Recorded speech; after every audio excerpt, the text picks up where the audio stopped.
So today my audience consists of my sister, my nephew, my dad, my sister-in-law, my brother, and my mom. Thank you all for coming. My name is Lauren Artime, and I'm currently a sophomore student athlete at my university. Today I'm going to inform you of what medical IQ means and why it is important to have this. For starters, what comes to mind when thinking of medical IQ? For some, it may be embarrassing to admit, and for others, it may be confusing because they don't really necessarily know what it is. But Phil Hawksworth, who is a California personal trainer, states that he is a big proponent of becoming body aware and knowing what is going on with yourself. As he deals with clients and employees daily, he emphasizes how it is important to know what your body can handle and what you are to do with it if you are wanting to live a healthier lifestyle. Yale School of Medicine has a definition of medical knowledge, and it is that it demonstrates understanding of clinical presentation, basic physiology, key physical components, and evaluation and management of diseases. Now, this may be a confusing definition, but basically it states that you are able to diagnose yourself enough to pick out certain symptoms that may not be normal so that you can go to your doctor and ask for what you should do next. HealthWriter Hub is a website for people who journalize about medical findings or their own medical knowledge in order to help people who are just searching the web and wanting to know more about what medical IQ is. They state that having a solid understanding of medical information is fundamental to give you confidence and ensure that your medical writing is both accurate and current. So this is important to know and realize that medicine is always changing. So what you may have known 10 years ago is probably different from what it is today. So being able to tell others or document what you are saying, it is important to realize that you could be wrong, so you need to refresh what you already knew so that it is more current. Now that you know what medical IQ is, here are some importances of knowing how you can apply it to your life.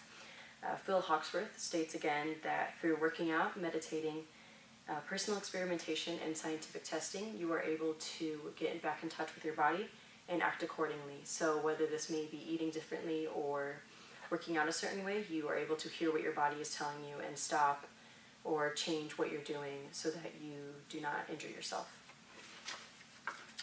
Meditech explains that the three most important benefits that come with knowing basic knowledge are standardized communication with professionals. So whether you are in medicine or you are talking to your doctor, you're able to carry on a conversation and ask certain questions so that you are always understanding what is going on so that you don't go home and act differently and even hurt yourself or take certain meds that you should not be taking.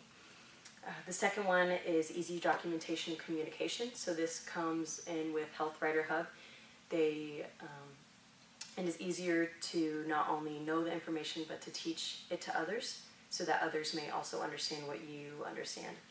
And avoiding error is the third one. So while you are telling people about these things, you are not wrong and ultimately hurting them or hurting yourself by following your direction that may be false.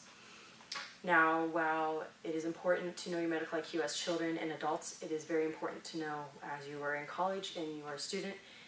With many classes, you have to, you take science classes, and some assignments are science-based, and so if you don't have this knowledge, you cannot succeed in those assignments, and you may get a bad grade if you are either copying and pasting the information or if your professor realizes that you don't know what you're talking about. Then with medical issues that may come with injuries, with sport, or just walking to class, if someone gets injured, they are more apt to not tell their doctor or their coach or even their parents, and this can be very detrimental for their health if they don't realize that what is happening to them is very crucial.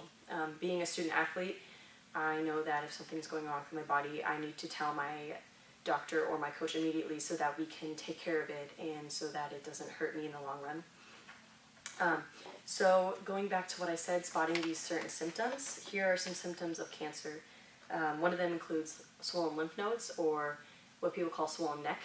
Another is rashes all over the body, where you don't typically get rashes. Easy bruising, so if someone is walking on the street and they trip and fall, and it may not be hard of a fall, but they bruise very badly, they may think that it's just, oh, it's nothing, it's just a bruise, but it could be very detrimental to your body and could hurt you in the long run. And then lastly, either bumps or pains in random areas. For women that may be breast, but for men it may be in the abdomen. So recognizing that there's something wrong with your body and talking to your doctor about it. So whether it is writing a paper or engaging in conversation or just wanting to live a healthier lifestyle, it is important to know what your medical IQ is and to increase your knowledge so that you are more aware of what is going on, so that you can talk to your doctor and get further advice on how to treat it and take care of it. I hope that this speech informs you what medical IQ is and helps you realize that it is very important. It is a very important issue, not only in children and adults, but also in college students. That it's very useful to know your body and its limits. Thank you for listening.